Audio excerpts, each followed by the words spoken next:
मौलाए कायनात जनाब अली अलमुर्तज़ा रज़ी अल्लाह ताला अन्हो फरमाते हैं, दुनिया को खरीदना बेवकूफ़ लोगों की तिजारत है।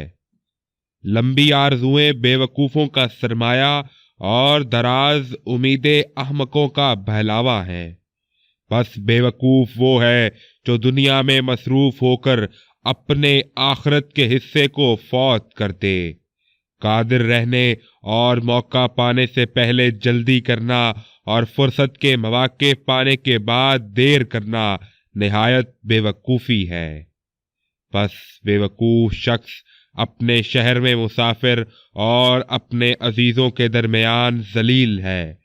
बेवकूफ़ों की बात से परहेज कर कि ये इखलाक को ऐब और धब्बा लगा देती हैं। फुर्सत के वक्त को ज़ाया करना बेवकूफ़ी की अलामत और हमाकत का उन्वान है। अहमक शख्स अपनी ज़िल्लत को महसूस नहीं करता और हमेशा नुकसान और खसारे में पड़ा रहता है। मौका पाने से पहले जल्दी करना बेवकूफ़ी की अलामत है और अपने आप से खुश होना कम अक्ली की निशानी है।